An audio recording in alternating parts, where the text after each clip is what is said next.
Жақын жерде тұрған үлкен мая бар екен. Соған қарай айда деп бұйырды. Қой маяға жақындай бере шұбай жүгірді. Дәркембай Құнанбайдың қорығына түсумен қоймай, пішеніне тағы ауыз салғанынан қорқып, қайыр, қайтар, пішенін жегізбе деп өз кісілеріне айқайлай бастады. Абай оған да зекіп, тоқта былай, барсын, жесін, маяға жабыңдар, жарамсақсымай деп ақырды. Қойлар тегіс маяға жетті де, мол пішенге бас қойды. Жағалай жабысып, қатып тұрып қалды. Таң атқанша осы маядан тапжылтпа, боран айыққанша қыбыр еткізбе. Бұл жер, бұл шөптің Тәкежан иесі болса, мен де иесімін деп, Абай бір жұмысты жайғады да, енді Дәркембайды қасына шақырды. Дәркембай, сенің екі жолдасың осы қойдың қасында болсын, айырылмасын. Ал өзің дереу мынау атқа, мына жер қорығыш Тәкежанның атына мінде, қазір шапқылап отырып, осы маңдағы өзіңдей ауылдарға хабар айт. Мен жіберді де, Шыңғысқа жете алмай, осы жақын маңда қойлары аштан бұралып, қырылып жатқан ауылдар тегіс жүруге жарайтын қойларын алып, азаматтарын сайлап, дәл осы 3 қорыққа Құнанбай қорығына айдап келсін. Күрек шоттарын ала келсін. Қойларын қорыққа салып, қар аршып, жан сауғаласын. Осы хабарды мына жақын жердегі Торғай, Жігітек, Қарабатыр, Бөкенші барлығына айт. Ендігі жұтты көрсек, бірге көреміз. Бар, шап, жиып кел тегіс енді, деді. Дәркембай сол бұйрықпен атқа мінгенде, Абай Жұмағұлдың кеудесіне өз атының тұмсығын тіреп тұрып, сен антұрғанның бұдан бұлай итарша болғаныңның алдарты осы болсын. Білдің бе? Ал Тәкежанға айт, шыдамаса өле қалсын. Жуандығы мен кәрі болса, жұтап жатқан қойға аш-арық елге көмектеспесін, дәл маған көрсетсін. Жөнел, жаяу бар деп бұйрық етті. Бағанадан бір ауыз үн қатпаған Жұмағұл Тәкежан ауылын жаяу іздеп кеткенде, абайлар Дәркембайды өз қолдарынан жөнелтіп жіберіп, ауылға қайтты. Боран әлі бәсеңдемепті. Енді тіпті ышқына соғып, қарсы алдарынан қатты ысқырып, зәр төгіп тұр екен.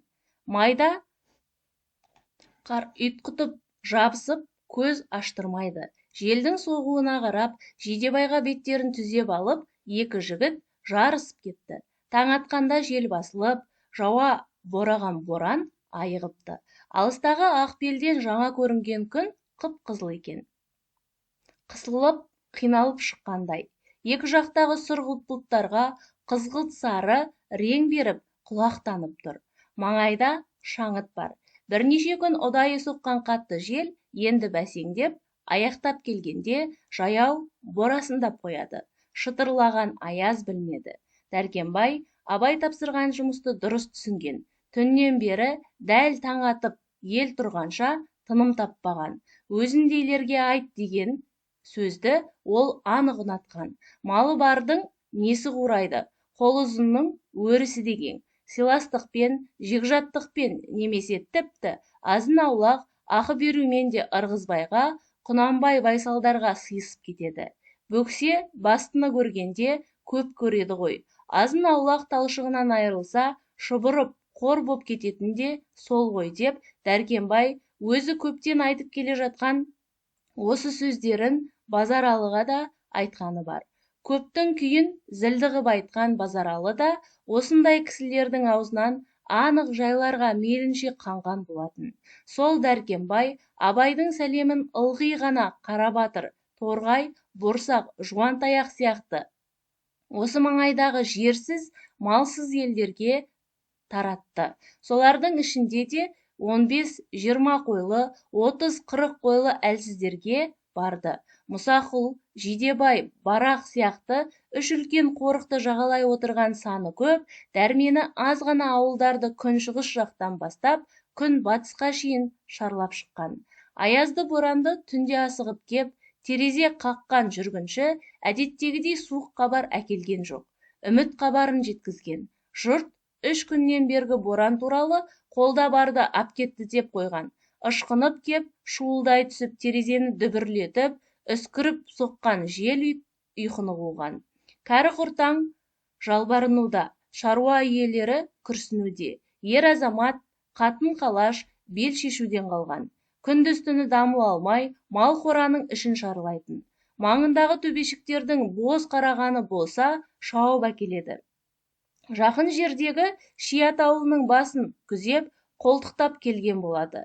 Тіпті болмай бара жатқанда онсыз да жаман жыртық қораның төбесіндегі қамысын суырып берген болады. Бірақ ол талшықтарды қарлығаштың қанаты әкелетін тамшыдан да әлсіз еді.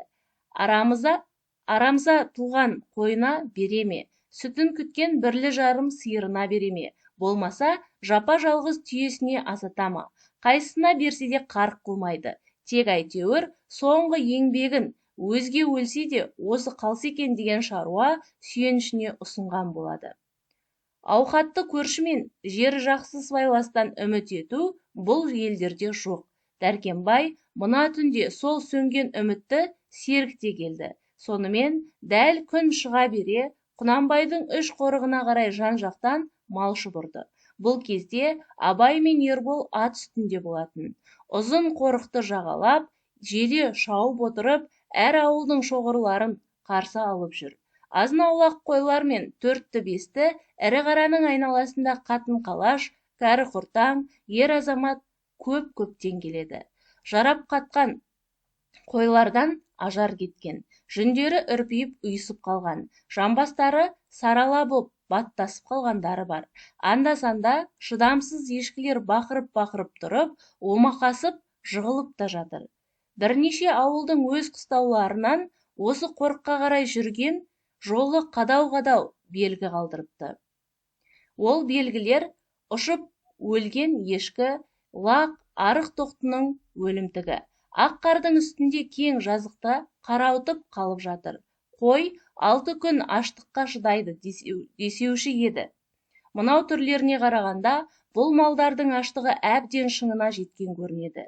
Енді 2-3 күн өтсе, тегіс жусайтын қалде екен.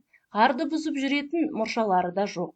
Сондықтан бірең-саран көтерем жылқы мен арық түйені немесе жалғыз жарым сиырды қойдың алдына салып, соған қар бұзғызып келеді. Ашыққан қойлар алдарында әрең ілбіп келе жатқан ат пен сиырдың құйрығын жалмап қояды. Осындай тегіс кем-кетік, дімкәс болып, ілбіген сорлы малдың айналасындағы адамдар да жүдеп, салдырап біткен екен. Қартаң жандардың беттерінде әжім қалыңдапты. Барлық жүздер қуаң тартқан, белдер жіңішкеріп, бүгілген, киімдері жыртық, жүдең. Бастарына ескі-құсқы ораған әйелдер ғана емес, сақалды ерлер де бар. Аяқтарында көбінесе сырған киіз. Қорықтың шетіне ілінер-ілінбесте барлық жұрт күрек шоттарын омбығарға салып, шидің түбін, қорық үстін аршуға кіріседі. Абайлар әр топты бір-бірінен алысырақ түсіріп, жер көлемін кеңірек беріп жүр. Үш қорықтың бір қасиеті қалың шилі болушы еді. Шеңгел, итмұрын сияқты бұталар да көп. Омбы қар қорлықтың шет-шетінде қалың болғанымен, дәл шилердің ішіне кіргенде оншалықты қатты емес, күпсек екен. Және аршыған жердің қай тұсынан болса да қалың шөп шығып жатыр. Осындай жерлерге жетуге жараған мал тегіс талшық ала бастады. Абай мен Ербол жұрттың көбін орналастырып болған кезде түс болды. Қорыққа келген ауылдардың жиын саны 50-ден асты. Тәкежан жалғыз сиырдан қоритын қорыққа бүгін түскен қой саны 1000-нан асып тұр. Ірі қара көп емес. Неше күннен бері қарды қанша тепсе де астынан құр тақыр көріп келген азын-аулақ аттар енді соңғы күштерін өлмес қамына салып жатыр. Абай бұл келген елдің бәрін көріп, жай күйлерін сұрастырып, тегіс жайластырып шықты. Бүріскен мал мен жүдеген жандар бағанадан бері Абайға үлкен, ауыр ой салды. Жаз жайлауда арқабас кең шақта ғана елдің іргесі бүтін, белі бекем сияқты көрінеді. Мынау жұттың күндері қалың көптің соншалық панасыздығын, қорғансыздығын көрсетті. 20-30 қойы бар, 3-4 қарасы бар үй, қалың елдің көпшілігі жыл 12 айда ішері, мінері сол, сояры, сатары да сол. Киер киімі, баспанасы да сол айналдырған ас тұяқ. Аман тұрған күннің өзінде бұл қандай тапшылық.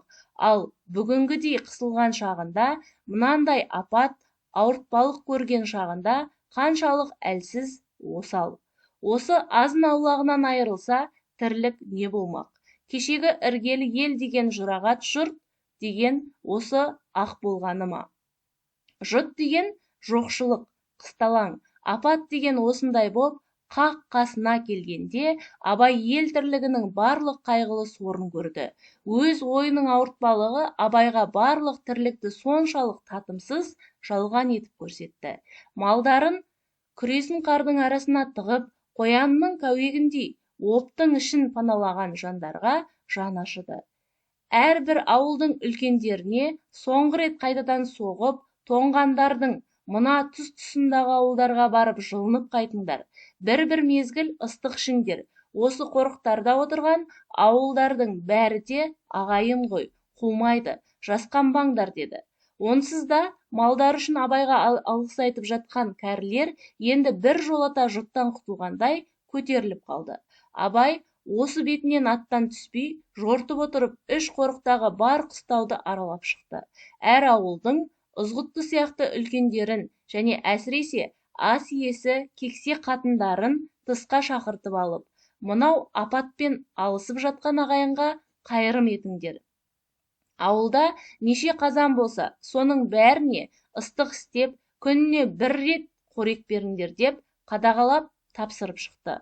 Осымен әр ауылдың күтетін аш арығы белгіленіп, тұс-тұсындағы түтіндерді меншіктеп алды. Абай мен Ерболдың ең соңғы келгені Мұсақұлдағы Тәкежан ауылы. Тәкежан өзі жоқ екен. Ол түнде Жұмағұлдың хабарын естісімен Абайға бармай, тура Қарашоқыға тартыпты. Содыр сотқар Абайдың үстінен Құнанбайға арыз, шағым әкеткен. Енді Тәкежан қорасының алдына келіп, өзі аттан түспей тұрып, Ерболды үйге жіберді. Қайнысының шақыруымен тысқа шыққан Тәкежанның келіншегі Қаражан тістеніп, сұрланып келеді. Ұзын бойлы, кесек мұрынды қара сұр келіншек тегінде зілді, зәрлі болатын. Өз күйеуіне қыжыл мінез көрсетіп, қысып, қымтап ұстаушы еді. Жас та болса, қытымырлығы айқындалып, ас пен дүниеге сараң бола бастаған. Ол мінезі күйеуіне сай келіп, осы кезде бұл үй тез байып келе жатыр. Ұлжан үйінің мол қолдылығын ұнатпай, ертерек сөз шығарып, еншіні де тез алғанда осы Қаражан. Ол Абайдың Тәкежаннан кіші бола тұра, жақсы атты жігіт боп бара жатқанын жақтырмайды. Қызғанып, жақтырмайтын. Абай да жеңгесінің сол ішін біледі. Қаражан тақап келсе де Абай амандасқан жоқ. Аз ғана тебіне түсіп, көк аттың тұмсығын түндегі Жұмағұлдың кеудесіне тірегендей, бұған да тақап қойды. Келген жұмысына тура кірісті. Күйеуің менің үстімнен шағым әкетіпті ғой. Мен өз жазамды өзім тартып жатармын. Ал қазір саған міндет тапсыра келдім. Соны бұлжытпай орындайсың, білдің бе? Не міндет? Мынау маңайдағы ел жұтап құрылып жатыр. Бас аман пішеніңді шабатын, құдығыңды қазатын, малыңды суаратын, барып келіңе жүретін сол ағайын болатын. Қазір қысылып, басына күн туып кеп тұр. Малдарына жайылыс бердік. Өз қыстаулары алыста. Күн болса суық. Осы маңдағы барлық ауылға кісі үлестіріп беріп келеміз. Біздің ауылда 40-50 жан болады. Орын жетпей жатыр. Жаңа өздеріне атап тапсырдым. Сенің ауылыңның тұсында 20 кісі бар. 4 ауылдың адамы соларға күніне бір мезгіл ыстық істеп беріп отыр. Өй шырағау, о не дегенің? Біздің үйімізде өзіміз ішерлік азықтың өзі жоқ. Өтірік айтпа. Әнеугін-ақ шомшыдан алғызған 3 қап ұның бар. Тіріліп тұрған 5 қап бидайың бар. Соғым етің бітпек түгіл орталанған да жоқ.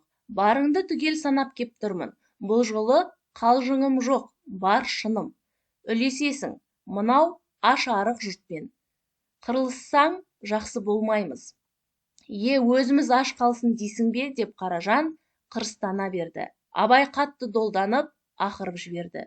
Аш қалмақ түгіл, қырылып қал, бересің. Бермей қырыстанып көр осыдан. Күнде кешке кеп, тексеріп тұрамын. Орындамасаң, өзіңнен көр. Мені тап осы өңірден айдатып жібермесе, сендік әлім бар. Масқара қып тұрып көндіремін. Білдің бе? Қолымнан алатын Тәкежан жоқ. Көзіңді ашып қара. Орындайсың, сол, деп қадалып тұрып, үндемей тұрып қалды. Оң қолы ұзын қамшысын қымтып ұстап бастаған екен. Қаражан соны байқады да жауап айтқан жоқ. Түнде Тәкежан ауылының үстіне кеп орнаған дәркембайлар Абай жаңа дәркембайдың өзін ере жүр деп шақырғанды. Қазір сол да кеп жеткен екен. Анандайдан құлақ салып, Абайдың ашулы үнін естіп келе жатыр. Қасына дәркембай келгенде, Абай Қаражанға тағы түйіле қарап тұрып: «Міне, сенің аулыңнан ас ішетін кісілерді мына дәркембай бастап кеп тұрады. Жалғыз өз үйің емес, осы ауылда неше түтін, неше қазан бар, соның бәрін асқызып отыр. Бар аулың қызмет етсін», деді. Қаражанда әлі де үн жоқ. Абай атының басын бұра беріп дәркембайға: «Сен бұл ауылдың күйеуі емессің, күмілжіме, білдің бе? Жұмысыңнан келгенде тура ас берде, бермесе, бөгемесе, менің тап өзіме қолма-қол кеп айтып тұр. Осыдан айтпай жасырып қалсаң, дәркембай болмай қатын боп қал, ұқтың ба?» деді де Абай жүріп кетті. Таңертеңнен тыным алмаған Абайлар Жидебайға екіндіде жетті. Келсе, шешелердің үйінде Тәкежан мен Жорға Жұмабай тосып отыр екен. Тәкежан түнделетіп шауып отырып, Құнанбайға жетіп, енді Қарашоқыдан Абайға арнап бұйырға келген. Абай Ұлжанның шақыртуымен үйге келді. Жолшыбай даланнан, шошаладан, ауыз үйден өтіп келе жатып, Абай бұл ауылдың неше алуан қамдарын көрді. Бар жерге қазан асылып, ыстық істетіліпті. 3 жерге үлкен ағаш келіні орнатылыпты. Жұмысшы қатындар келі соғып, бидай түйіп жатыр. Піскен қазандардан астау-астау көжемен азын-аулақ ет түсіріп, үйлерге әкетісіп барады. Аш-арықты күтуге Абайдың шешесі кіріскен көрінеді. Көктемде азық азайған кезде бір үйде мол тамақ табу оңай емес. Күтуде бір күн емес, бір талайға баруға мүмкін. Сондықтан бидай түйгізіп, көже істетуді өнімдірек көрген тәрізді. Қарсы үйде бір кезек боп келген 15-20-дай еркек ұрғашы сол ыстық асты ішіп жатыр екен. Абай астарын қымсынбай ішсін деп, ол үйге бармады. Үлкен тамға кірді. Келген жерде сәлем беріп, Жорға Жұмабаймен амандасса да, Тәкежанға қараған жоқ. Екі туысқан суық кездесті. Аз отырған соң, Жұмабай Абайға әкесінің сәлемін айтты. Бірақ Тәкежан түндегі булықтырған ашу үстінде көп жайды аңғармапты. Шығымын аз ғана ғып апарыпты. Ол дәркембайды ғана сөз қылған екен. Мына бүгін таңнан бері маңайдағы тамам елдің келіп, ошарылып жатқанын жеткізбепті. Дәркембайдың өзін келтіргенді сұмдық көрген Тәкежан мынандай бәле болар деп тіпті ұйғармағанды. Қазірде осы ауылға кеп білгелі бір жолата жарыла жаздап отырған. Жұмабайдың айтуынша Дәркембайды паналатқанды Құнанбай теріс тепті. Татымсыз еткен жақсылықтың қайырымы жоқ. Дәркембай менің басыма бір кезде қас ойлаған адам болатын. Оның амандығы да өзіне олжа. Абай жақсылық істейім десе, досқа істесін, мынаған ара түспесін, қайтарсын депті. Абай бұған көнген жоқ, және ұзақ жауап та айтқан жоқ. Әкем елге өнеге айтар мұсылманмын дейтін. Мұсылманшылық қаза көрген халыққа рахымшылық етуді парыз етеді. Тәкежанның дегеніне иланбасын. Мен мұндағы халыққа уағда беріп қойдым. Асырап жатырмын. Ренжімей рұқсат етсін деп бір қойды. Тәкежан тырсиып күйіп отыр еді, ұрса жөнелді. Ондай сопы болсаң, басыңа сәлде киіп Дәркембайға арнап құшыр жисаңшы. Қажет болса, құшыр да жиям. Халық қырылар болса, амандығым садаға. Ендеше бар, әне, ел ақтап кет. Оған кетуден бұрын, әуелі өзімде бар мен, сенде барды ортаға шығарып, үлеске салып кетемін. Онсыз да салыпсың ғой. бір Дәркембай емес, қыруар елді қаптатыпсың. Сен бір өзің емес, бәрімізді қара жерге отыртайын депсің. Ол ма? Ең әуелі мына шешелеріңді де аштан өлтірерсің бүйте берсең. Шешелерімнің қамын сен жемей-ақ қой, білдің бе? Менің аналарым інде жатқан суыр емес. Анау сенің Қаражан деген сараң қатының сияқты. Барын ортаға сала біледі. Халық көргенді бірге көрсе де қабақ шытпайды. Мен осы кісілердің өздері тапсырған соң істеп отырмын. Өзінің қырынбайлығын әкеп мұндағыларға пана қылмақ қой. Үй дегенше осы аналардың тәрбиесінен садаға кетсеңші Қаражан екеуің, деп Абай Тәкежанға қатты қадала қарады. Соңғы сөздері әкенің балаға ұрысқанындай бір түрлі ірі салмақты. Тәкежанның бұдан арғы айтатын деген жауабын Ұлжан айтқызған жоқ. Жә, жетті, болды енді, екеуіңнің салғыласуың деп тоқтатып қойып, өзі Жұмабайға бұрылды да, сен енді қайта бер. Абай мұндағы аш арық ағайынды шақырып қойыпты. Біз болсақ, барымызды бөле жерміз. Әзір қысталаң жоқ. Біз үшін қиналмасын ондағылар. Беріп жатқанымыз өз сыбағамыз. Баласының абыройын төкпесін, екі айтқызбасын елге, деді. Тәкежан ұрыстан тоқтаса да, шеше сөзіне көнген жоқ. Мойнын сырт қайырып, тымағын киді де шығуға айналды. Мұның оса жарына қарап қойып Ұлжан қатты сөйледі. Әй сен, ана Қаражанға сәлем айт. Ауылына барған аш-арықты қыңыртқамай оң шыраймен күтсін, құтырмасын. Ол әкелген мал жоқ, көзін ашып қарасын, деді. Тәкежан мен Жорға Жұмабай кетіп қалды. Бұлар үш қорықты түгел аралап шықты. Келген ауылдар мен барлық мал санын көріп, санап алды да Қарашоқыға қайта тартты. Ендігі шағымдары тіпті үлкен болатын. Қыруар мал мен дүйім елді бұлай жосылтып келтіру Абай мен шешелерінің ісі емес. Ондайды істесе, жер дүниенің иесі Құнанбай ғана істеуге болар еді. Абайдың бұған жеткені, әкені елемегені, жер мүліктің иесі өзім деген.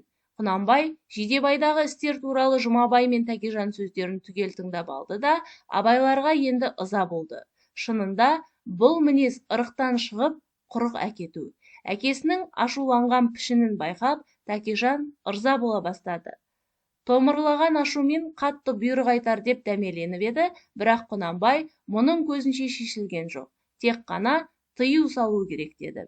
Сөйтті де бұл екеуін қойып, Жақыпты шақыртты. Тәкежанға қайта бер деп бұйрық етті. Келесі күні таңертең Жақып Жидебайға келіп, тағы да Зеренің үйінде отырып, Абайға әке сәлемін айтты. Әке жағынан екінші рет кісі келіпті, және жұмыстар тұсында ауыр бұйрықпен жүретін Жақып келіпті.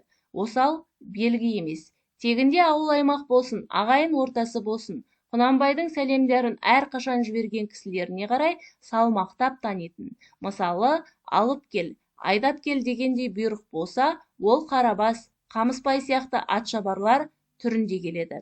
Айтып, білдіріп кел десе, ызғұтты Майбасар боп келеді. Ұғындыр да бағындыр десе, Жорға Жұмабай пішіндес болады. Кейде ондай сәлеммен Құдайберді Абай да жүріп қоятын. Қорқытып, ызғар тастап, үйіріп кел десе, осы Жақып шығады.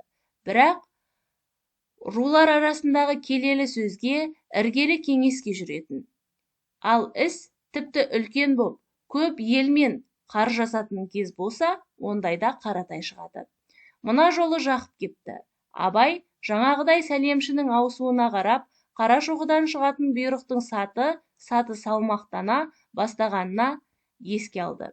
Іштей зәрленіп отыр. Түсі салқын, томсарған ашулы сияқты. Жақыптың жүзіне қарамай, қырында отырып, барлық сөзді қиястана тыңдап отыр. Құнанбайдың бұйрығын айтудан бұрын Жақып бірнеше дәлел айтты. Өз сөзі ғып айтса да, Абай төркінін танып отыр. Әкесінің ойы мен сөз тәрізін бұл күнде Абай оңай танитын болған. Жақыптың айтуынша, әке бастайтын іс барда, бала кірісетін іс бар. Екі арасын айыру керек. Балаға әкенің ісі де абырой әпереді. Әкеден қиғаш кетіп, өздігімен кісілік іздеу балаға бедел бітірмейді екен. Абай мұны місе қылған жоқ. Баласының кісілігін ойлап, абыройлы болуын тілейтін әке мінезі де болады. Өз ықтиярын, өз әмірін баласының мойнына үнемі кексек қып тағып отырмайтын да болады, деді. Жақыптың екінші сөзі: жер беріп паналық етсе, қысылып отырған малды басты ауылдар бар, соған ету керек. Күндердің күні керекке жарайды. Мыналар кім? Бұлардың бәрін жисаң, тым құрса бір аттың сауырын, бір түйенің қомын да бере алмайды, деген еді. Бұл сөздің шетін Жұмабайды айтқан. Оған Абай тағы да көнген жоқ. Жақыптың айтқанын құда тамырмен істейтін алық берік деп бағалады. Оның аты қайырым емес, жақсылық емес, көпке мәлім сауда деп таныды. Абай дау айтып болмады. Сонан соң Жақып қатайып алып салмақ салды. Сен өзің мал иесі, жер иесі ме едің осы? Сен тапқан не бар еді? Мынау ісіңмен әкеңнің жиған тергенін шашқалы отырған жоқпысың? Осы ауылдағы мал мен Тәкежан қолындағы мал ертең қоса жұтайды. Тым құрыса, мына шешелеріңнің талшығын аясаңшы, деді. Бұл да жаңа сөз емес. Бірақ кеше Тәкежанға айтқан сөзді Жақыпқа айтуға болмайды. Сөзіңіз дұрыс. Мен тегі шешелердің ырзығын шашып, қиянат етіп отырмын ғой, деп кекетіп қойды Зереге қарап. Ал мына отырған жалғыз менің шешем емес, әкемнің де шешесі. Мал дүниенің шын иесі осы кісі. Ендеше бәріміз де әжемнің төрелігіне тоқтайық. Не дейді екен? Қазір өз аузынан естіңіз, деді де Абай әжесінің қасына таман сырғып келді. Әжесінің бұл күнде өңі қуарып, қатты жүдеген, әжім атаулысы бір түрлі молайып кеткен. Абай жақындағанда ол құлағын түрді.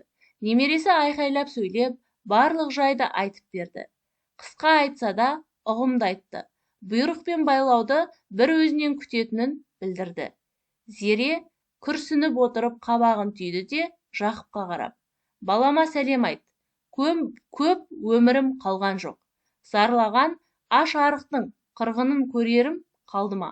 Жетім жесір, кәріп кесірдің телегей теңіз жасын көрерім қалды ма? Мені енді ал деп тілеп отырмын жаратқаннан.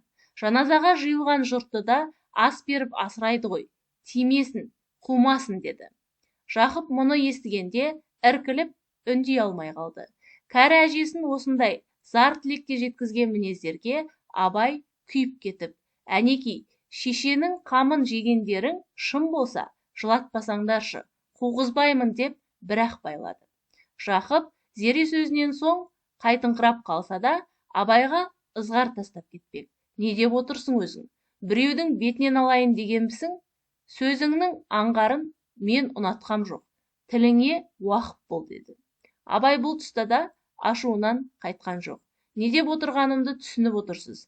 Мұндағы жұрт қызыл қарын жас бала емес. Өлмесін білетін болған. Өз қамын өздеріне ойлатсын да, тыныш жатып, анау қызығын көрсін деп салды. Бұл күнге шейін Құнанбай қарсы мұндайлық сөз айтқан Ырғызбайды Жақып көрген жоқты. Абайдың тұспалын ұқса да, қазір ол жас жігітті аса тентек санады. Доғар шырағым ендігіні. Мына сөзіңді мен айтып бармаспын. Бірақ исі Ырғызбайдың жүрегін шайлықтыратын суық сөзді сенен естім деп кетермін. Сол да жетер болды, деп атқып тұрып кетті.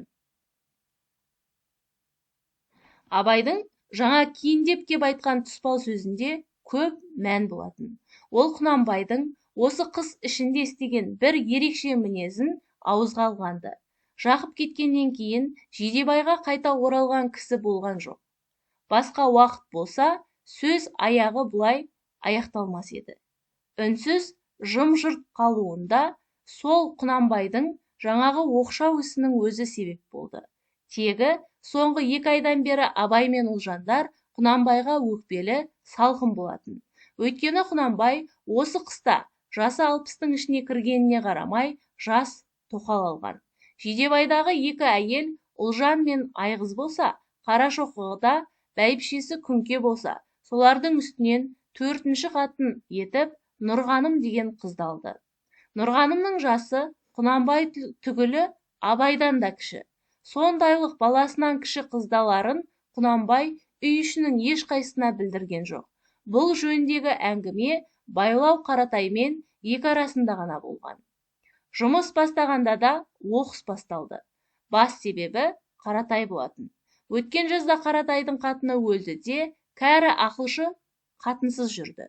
Соған Құнанбай бір күн кездескенде, қатын алуды ойлаймысың, неге алмай жүрсің деген. Қаратай бұл жайды өз ішінен ойлап шешіп қойған екен. Құнанжан-ау, өзім қатынмын, мен қатынды қайтемін деп еді. Құнанбай ол байлауын мақұл көрмеген. Олай емес қой Қаратай, жас күніңде жолыңдағының бәрі саған қатын, күтім керек. Көрік болатын шақ дәл осы кәрілік қой, қатынның шын керегі осы шағың деген. Сөйтіп Қаратайға қатын алғызды. Сол Қаратай өз алған күні Құнанбайға да қозғау салып, енді айтқаның шын болса, өзің де ал. Саған да сол айтқаның енді керек. Бардың бәрі баламен өз қақмен кетті. Саған енді өзің деп отыратын оңаша бір жас иіс керек деген. Осының артынан екеуі ақылдасты да Құнанбай алатын қызды тапты. Онысы Нұрғаным болған. Нұрғаным Бердіқожа дейтін қожаның қызы. Бердіқожа тобықты іші емес, сыбан арасында Арқат деген тауды мекен ететін. Ол бұл арқаға берде келген. Әуелде Қаратауға Түркістаннан шығып көп туысқан шоғырмен келіп еді. Қаратаудан арқаға көшкен ұзақ жолында осы Нұрғаным 5-6 жасар кебежеге мінген бала болатын. Бері келе Бердіқожаның бірталай туысқандары Түркістанға қарай қайта тартып кетті. Арқаны жерсінбей және Ақ патшаға бодан болған елде тұрмаймыз деп кетіп еді. Өзі қартайып, балалары жас болған Бердіқожа азын-аулық үйлермен қозғалмай қалды. Сыбан мен тобықты ішінде беделі бар қожа болатын. Құнанбай Қаратайлармен әсіресе сыйлас еді. Өзі бірбеткей, қыңыр және ойдағысын ірікпей сөйлейтін қатқыл мінезді адам. Көргені мен түйгені көп. Дін жайына жетік, молда кісі. Құнанбай сонысын ұнатып, әрдайым әңгімелес, мәжілістес бола беретін. Сол Бердіқожаның Бурахан деген баласын өз аулына шақырып, бірталай уақыт қонақ етіп те жіберетін. Қарқаралыға барған бір сапарында қасындағы нөкерінің ішіне қосып ертіп те жүрген. Құнанбай тегінде жігіттің денелі бітімділігін ұнататын. Бурахан аса сұлу және денелі жігіт еді. Соның тұлғасын тамаша етіп, бір күні бір үйдің ішіне 100 кісі кем-кетікті жиып, соның ортасына Бураханды кіргізіп отырғызып қойса, аналардың кемдігі көзге көріне ме деген. Осындайлық бітім тұлғасын ұнататын жігітінің бірі Базаралы. Жігітекпен азғантай татулық шағы болса, Базаралыны да мақтай беретін. Сол Бураханның кіші қарындасы Нұрғанымның басы бос екен. Өзі жас та болса, кесек, ірі денелі, нұр жүзді болатын. Әсіресе толқынды қою қара шашы мен бет бітімі бөлек. Жүзіндегі әдемі қызылмен қатар бет тұлғасы да сұлу. Шошақтау біткен үлкен қара көздерінде аса бір қайратты ашудың және естіліктің оты болатын. Осы Нұрғанымды Қаратайдың ақылымен Құнанбай тоқалдыққа ұйғарды да Бердіқожаға кісі салды. Көп қатын алу әзірше өз тұқымына салт болмаған қожа әуелде үркіп кетті. Және Нұрғаным мұның жақсы көретін баласы еді. Өзі ерке, тентек қыз болса да көп қақпайтын. Құнанбай сәлемін есткен жерде Бердіқожа томырылып қалды. Мен баламды кәрі Құнанбайға кішілікке берушімем деді. Бірақ әкенің бұл арынына қожаның өзге балалары жібермеді. Бастығы Бурахан боп салмақ салып, 2-3 күнде көндіріп берді. Құнанбай ауылына жиі барып, ат мініп, ойын сауық салып қайтып жүрген Бурахан қарындасын беріп, туысқан болуды қатты ұнатқанды. Бердіқожаның көнген хабарын алысымен Құнанбай қалың малды жыртысты бірақ жібертті. Сөйтіп, осы бір қыстың ішінде Нұрғанымды алып та қойды. Ұлжан мен Айғыз жаңа тоқал хабарын күнке жіберген сәлемшіден естіген. Ұлжанның өз басы бай қызғанайын деген ойда болмайтын. Ер жеткен 4 ұлы бар және немере сүйе бастаған Тоқтамды ана. Құнанбайды бұл күнде бай деп те санамайтын. Ол балаларының әкесі. Көп өмірі, көп азабы, көп машық мұңы табыстырған жай ғана туысы сияқты. Содан басқа сезімдер суалғандай еді. Бірақ сонда да ол Құнанбайдың қатын алғанына қарсы болды. Жорға Жұмабайды шақыртып ап, біздің тілді өмірде біз ескеретін болса, алмасын, реніш туады, балаларынан ұялсын, олар ренжиді деген. Ұлжан өзі естіген хабарды Абайға айтқан еді. Сонда Абай бір түрлі қатты түршігіп, жиреніп кеткен. Әкесі туралы аса қатал сөйлеп, сынап кеп, әке деп сый көруден қалсын, бір жолата жат болсын деген мінез ғой. Осыншалық қыруар жанды адам құрым санамағаны ма? Шешемен неге ақылдаспайды? Өмір бойғы жолдасы сендермен неге санаспайды? Бізден кіші қыз алып отырып, солар ұялар-ау деп, бізді неге ойламайды? Құптамаймын, қайта кінәлаймын. Сен де мақұлдама. Әйтеуір бізді адам санамаған жан ғой. Отқа түссе де жалғыз өзі барып түссін. Ренжітіп кеткенін біліп кетсін. Айтып жібер деп, шешесіне Жұмабайды өзі жеткізіп жіберген. Құнанбай Ұлжан сөздерін естіген соң Күнкемен сөйлесті. Оған біраз жылы ұшырап, өзгелер ақылсыз болды деп, сен желікпе, сен ақыл тап та мендік бол деген.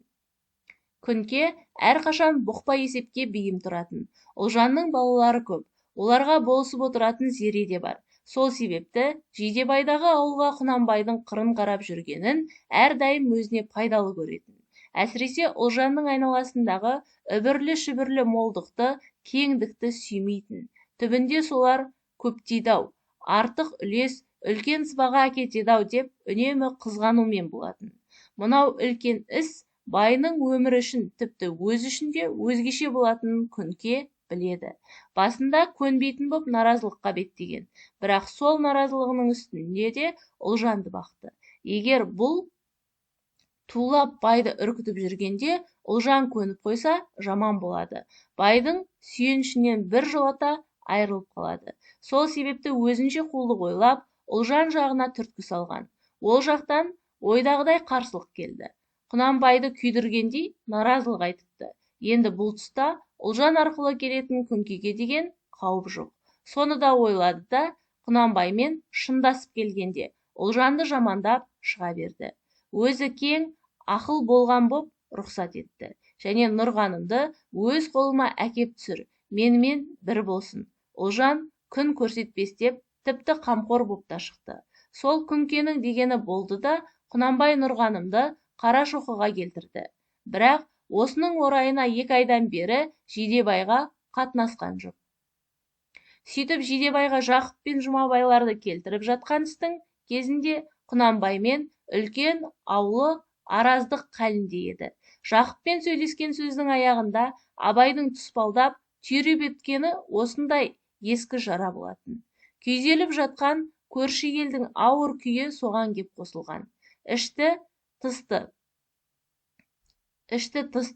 екі жараның уыты бірігіп кеп Абайды осылай еткен.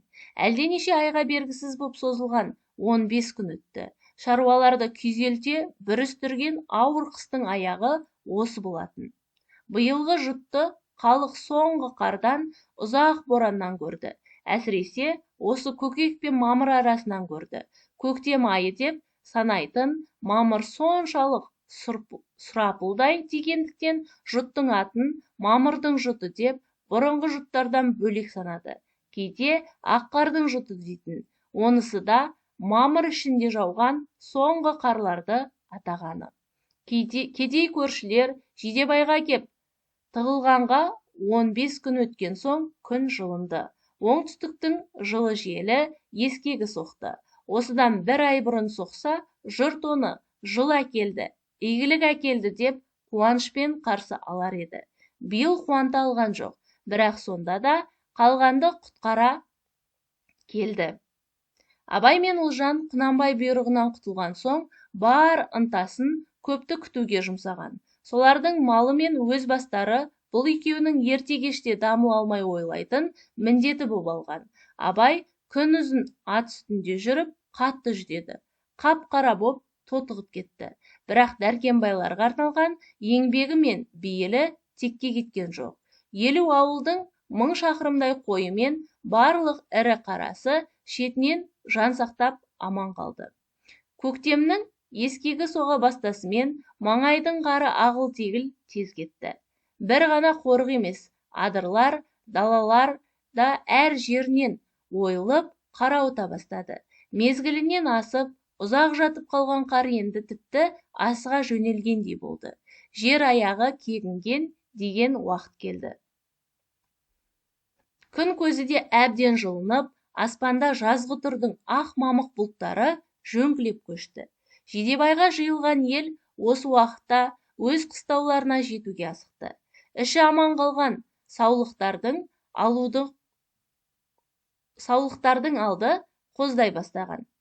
Өзге пана тапса да, өз төлдері бар мынау ауылдар жас қозыларға пана таба алмас еді. Қауырт шұбап келген ағайын енді бір-ақ күн ішінде сөз байласты да тезінен қайта серпілді. Кетер кезде барлық кәрі жастың Зере мен Ұлжанға айтқан алғысы ұшан теңіз болды. Қонақтар сейіліп болған күні Ұлжан қысқы соғым мен сүрдің тақа біткенін айтты. Кәрі қойшы Сатай да осы күні бұл ауылдың өз шығынын есептеп кепті. Көп қойдың күрек аршуы ойдағыдай болмаған. Сондықтан дәл осы 15 күн 200 қойды әкетіпті. Абай атқа мінген сайын қыстау маңында өлген қойлардың саны молайып келе жатқанын байқаса да, ауылға айтып келмеуші еді. Үш қорықтың иелері боп отырған 5-6 ауылдың ішінде мұндай шығынды көрген жалғыз осы Жидебайдағы ауыл. Тәкежан болса, қолдағы малынан жалғыз тоқты бермей аман шықты. Жұт көлемін қалғатаулы тек қыстаудағы малдан айырмады. Қар әбден кетіп, жер дегдіген кезде отардағы жылқы қайтты. Анық сор көрген жануарлардың ажары да осы жылқыда болатын. Талай күн бойында ілбумен ғана жүріп, Жидебай тұсына жеткен Құнанбай қосы сан жағынан бір талай кеміп жатты. Әсіресе шошытатын жылқының түсі. Нелер атпал, айғырлар мен сақа биелердің өзі 6 айлық аурудан тұрғандай көлеңкесі ғана қалған. Жүндері ұзарып, үрпиген, аяқтары жуандап, сүйек-сүйегі адырайып кетіпті. Тарамыс Шандыр атаулысының бәрі білініп тұр. Жылқы ішінің тағы бір жат көрінісі, арасында құлын жоқ. Аман қалды деген Құнанбай жылқысы мен барлық ырғызбай қостары және бірең-сараң Сүйіндік, Байсал, Байдалы ауылдарының қостары. Бірі артынан бірі ілесіп, жылжып, сырғып келіп жатыр. Бәрінің халі де мұсылман кітаптары суреттейтін махшар күніндей. Адамзат өлшеусіз ұзақ заман көр азабын шегіп жатып, ақырет күні кебіндерін жамылып, көлегелей қалт-құлт етіп бой көрсетеді деуші еді ғой. Мына жылқы тегіс сондай екен. Құнанбай мен Байсалдар осы қостардың аман қалуына бар күштерін салған. Атыраптағы жері тәуір, аз ғана рулас қыс бойы шапқыншы айдап шыққан. Қостарын қалың қардан қашырып, бір күзектен екінші күзекке салып отырып, әйтеуір ірі жағын аман сақтап қалыпты. Арықта болса қолға жетті. Қыс кетті. Енді қайтадан қатарға кіреді. Мұның да аты амандық. Өйткені өзгеге қарау керек. Басқа рулардың қостары өз қалдерін осылай деуге жараса, тіпті жұт көргеміз жоқ дереді. Шынында көп қостар көз ұялтарлық боп, жұрдай боп келді. Қос деген тобықты ішінде 1000 жылқыдай мөлшерді білдіретін болса, Торғай, Жуантаяқ, Топай, Жігітек, Бөкенші сияқты елдердің бір қосынан 40-50, 70-80 ғана мінгіш қалғаны бар. Көп елді шошытып, жағасын ұстатқан, таңдайын қақтырған сұмдық апат содан білінетін. Әркім өз аулы, өз жайының күйігіне кетті. Біреуге біреудің қатынас қабары да зайған. Көп ауылды жайратып, үй жығып кеткен дауылдың артынан хал сияқты. Арық тұрағын күтіп, көктемнің қара суығынан аман алып қалу шарасы жалпақ елді жаппай басты. Жылқы қамынан аман болған Жидебайдағы ауыл ғана. Қостар келісімен Құнанбай Шыңғысқа айдатып алып, барлық ендігі күтімдерін өзі басқарған. Күн әбден жылынды, көк те шыға бастады. Енді Жидебайдағы қыстаудың айналасындағы жемтік иістеніп барады. Күн асқан сайын соның өзі бір дерт әкелетін сияқты. Ұлжан осыны ойлап, киіз үйге шығып қыстау басынан жылжып қонайық деген. Ертең таң атысымен жүк шығартуға бұйырып еді. Бірақ дәл осы күні кешке Зере сырқаттанды. Кәрі әженің сырқаты біліне салысымен қысып кетті. Басында ыңқылы күшті боп, тынысы ауырлап келіп еді. Келесі күні дәрмен азайып, өздігімен қозғала алмайтын болды. Абай мен Ұлжан қатты сескенді де Зеренің қасын күзетті. Сусыны, төсегі, бар күтімі екеуінің ғана мойнында. Өзге жанды көп кіргізген де жоқ. Жұрт аяғын ауырлайды деп, үй ішін оңаша ұстауға тырысты. Зере науқасының келесі күні түнінде Ұлжан енесінен күдер үзе бастаған болатын. Абайға айтпастан Ұлжан Қарашоқыға кісі жүргізді. Сөйтіп, түн бойы ұйықтамай, күзетіп отырған келіні мен немересіне Зере таң алдында ең соңғы рет көз салды. Әжесі көзін ашқанда Абай үміттеніп қалып, қадалыңқырай қарай түсті. Науқас ана бірдеме айтайын деген тәрізді. Ол ажарын Абай өзі таныған жоқ. Ұлжан байқады. Екеуі де қатар сырғып, жақындай түсіп, төніп келгенде Зере бір нәрсені сыбырлай бастады. Дене күші бітсе де, ойы сап-сау, тек үні әлсіз. Өнегем болса, тірлігімде көрсете алдым ба, жоқ па? Өсиетім болса, құлағым, тілім барында айтып болдым ба, жоқ па? Қайтейін, енді қайтейін. Бүгін мынау әлім біткен шағымда не дәме етесің екеуің, не күтіп маған телміресің деді. Осы сөздерін көп қиналып ұзақ айтып еді. Сөйлету зорлық сияқты, бірдемені айту да орынсыз. Абай екі қолын төсіне қойып, әжесіне тағзым етті де басын иді. Өзінше бар жүрегімнің құрметі, әулетей ана саған арналған дегені. Сөйтіп, аз отырды да әжесінің екі қолын ұстап, кішкентай алақандарына бетін басты. Иіскеп сүйіп отырғанда, бірнеше ыстық тамшыларда әлсіз жүдеу алақандарға тамып еді. Әжесі тағы да сыбырлап, қарағым, жалғыз қарашығым деп, Ұлжан жаққа қарады да, анаңды күт деді. Осыдан кейін тағы бір толастан соң, ішімнен шыққан жалғыз еді ғой. Жалғызға топырағым бұйырсын деді. Бұл сөзді тіпті ап-анық айтты да, қайтып үндеген жоқ. Көзі тағы да жұмылып кетті. Жаңағы айтқаны Құнанбай екенін Абай лезде түсінді. Сол сөзді бастай бергенде, Ұлжан басын изеп, тыныш болыңыз, орындаймыз дегендей бел кеткен. Қадірлі ана осы таңға жетпей қайтыс болды. Абай мен Ұлжан таң әппақ атқанша үн қатқан жоқ. Зеренің дана жүзіне мүлгіп, жүдеп, қадалып отырды. Екеуі де жаңа ғана қастарынан ғайып болған ана туралы өз шерімен, өз ойларымен болып, бар дүниені ұмытқан сияқты. Абайдың өзі ес білгелі шын жақын жанның өлімін көргені осы. Кәрі анасының қазіргі жүзі көкшіл сұрғылт тартса да, бір түрлі, бір зор тыныштыққа жеткен тәрізді. Өлім емес, қиналу емес. Қайта көптен көксеген арманына жеткендей. Соншалық ырза және мейір шапқат нұрын тапқандай. Күн шыға бергенде барлық ауыл хабарланып, бала атаулыға шейін тегіс жиылып келген еді. Немерелері мен келін кепшік үнсіз жыласты. Көрші қолаң, малша таулы да шын күйініп, ауыр-ауыр күрсінді. Осы таңертеңде Қарашоқыдағы, Шыңғыстағы көп туысқанда кеп жетті. Алдымен келген Құнанбай күнкелер болатын. Қалған Ырғызбайда осы күні түске шейін түгел келді. Бұл өлімді барлық жұрт тегіс ауыр алғанмен жыласқан жоқ. Үндемей күтті. Келесі күн жаназасы болғанда, әнеу күнгі 50 кедей көршілерде тегіс келген екен. Көп қауым боп түгел ардақтап қойды. Құнанбай мен күнкелер Зеренің жетісіне шейін Жидебайда қалды. Әжесінің артын күтетін кезде моншалық көп қара құрықтың болғанын абай өзі ұнатпаған. Бұл күнде ешкіммен сөйлескісі де келген жоқ. Зерені қойып қайтқан күні кешке әжесінің төсегіне отырып алып, Құран аударуға кірісті. Анасының әруағына арнайтын дағдылы Құран қатымды молдаға оқытпай өзі оқитын болды. Бір жұма бойы сол Құранды екі аударып шықты. Осы күндерде ас үстіндегі бір әредікте Құнанбай Абайға: «Жай аударады екенсің» деп еді. Абай жауап айтқан жоқ. Құнанбай мұндайда 3-4 аударып тастайтын сыдыртқыш молдаларды есіне алып айтқан. Абай болса ішкі себебін айтқан жоқ. Ол да жылдам оқи білуші еді.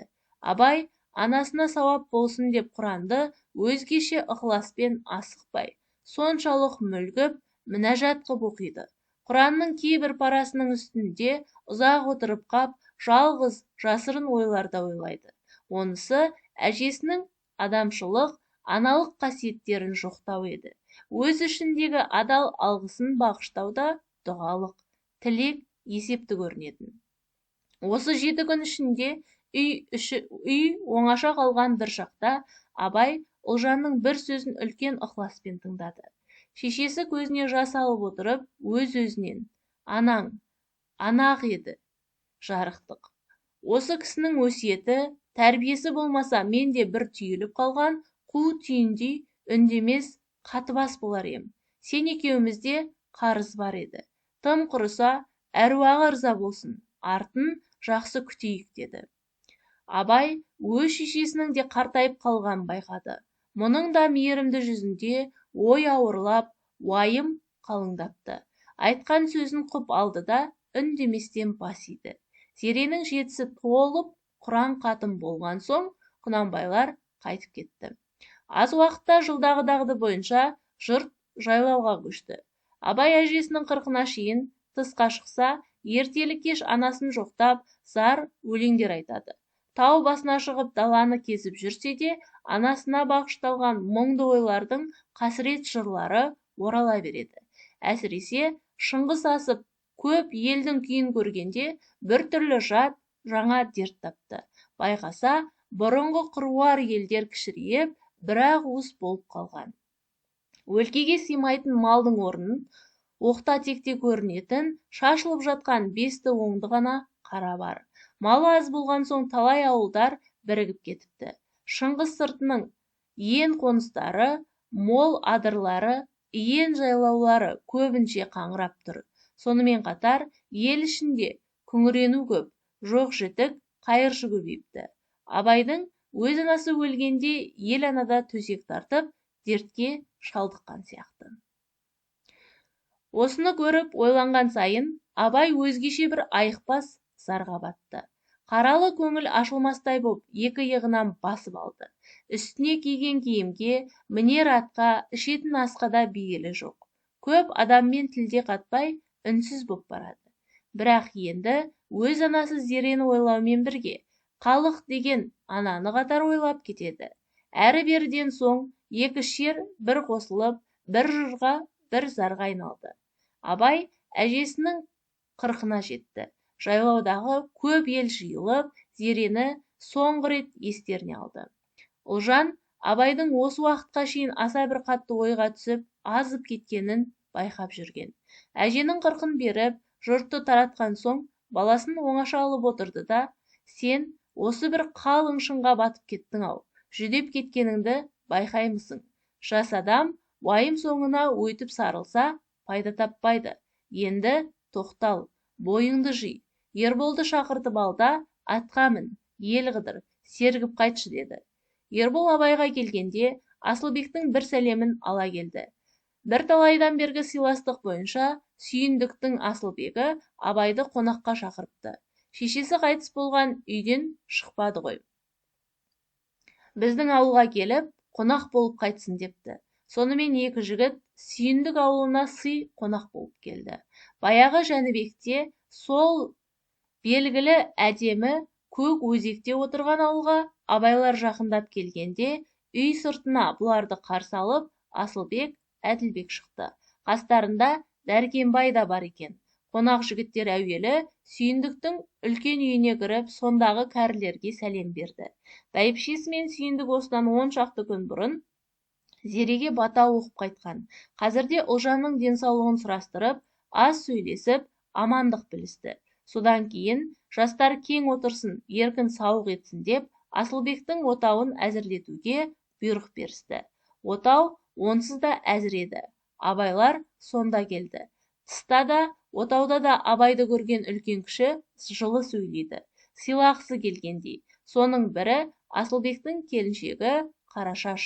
Үлкен жағынан әсіресе сондай жарқын жүзбен қарайтын Дәркембай. Ол зеренің әруағынан айналып, Ұлжанды мақтап, абайдың кішкене балаларының аттарын атап, амандықтарын сұрап, оралып жүр. Жазғытұры жұттан бері абайды аса жақсы білген борсақ бөкенші бұл ауылда бірталай адам екен. Бәрі де Жидебай Мұсақұлдың қонағы боп өткендер. Бәрінің де қазіргі ажарында ырзалық пен алғыс, құрмет бар. Борсақтың бір шалы, шырағым, жұрт көрген жұттан аманмын деп отырмын. Қарыздарым бір Құдай, содан соңғы өзіңсің деді. Құдайға шүкір, сауын мен аққа ешкімнен олқы емеспіз. Тіпті сол 15 күн ішінде қорыққа тығылған 50 ауылдың бәрін байқадым. Өзді-өз ортасында анық күйлі дәл солар бопты деп, Дәркембай да шаттанып сөйледі. Үй ішінде абайға сыпайы амандасқан Қарашаш аса бір жақын жанның ілтифатын сездіреді. Бұрынырақ бір кезде абайға сырттан томырылап, ызалы боп жүрген Әділбек те қазір ол мінезін ұмытқан сияқты. Өзі жүріп, есік ашып, абайдың қамшысы мен тымағын кереге басына өз қолынан ілді. Бұл ауылдағы осындай барлық бейіл, бар ажар абайға дәл бір өз туысының, жақын жанының үйіне келгендей жылылық, достық белгісін білдірді. Тегінде Жігітек, Көтібақ сияқты өзге жақын елдермен салыстырғанда абай бөкеншіні әрқашан артық көруші еді. Бұл ауылдардың адамында өзгеше бір мінезділік пен адал момындық бар. Және жақсы көрген адамынан қолда барын аямайтын шыншыл бейілі бар. Қонақшыл жастардың жақсы отауында 3 күн бойы ән салып, сауық жасап жатқан кезінде абай жаңағы мінезді әсіресе Асылбек пен Қарашаштан көрді. Асылбекті абай көптен бері Асыл аға дейтін. Сол Асылбек бұл күндерде абайға аса бір сүйікті, жақын аға болып кетті. Бірақ осы күндер бойында абай ән салып, қалжың айтып, келелі кеңесте сөйлеп жүргенмен өз ішінде жабырқау. Ол жайын өзге жанға сездірген жоқ. Соншалық қадірлі, ыстық көрінген Сүйіндік аулы Жәнібекке келе берген кештің өзінде абайға бір толқын салған. Арман деген аты бар, орны толмас бір жыра. Кеудеден оқ өтіп кеткен жер сияқты өшпес, бітпес уайым. Бәрі де бір Тоғжанның ардақты атымен, нұр жүзімен, шыншыл таза жүрегімен байланысқан мұң болатын.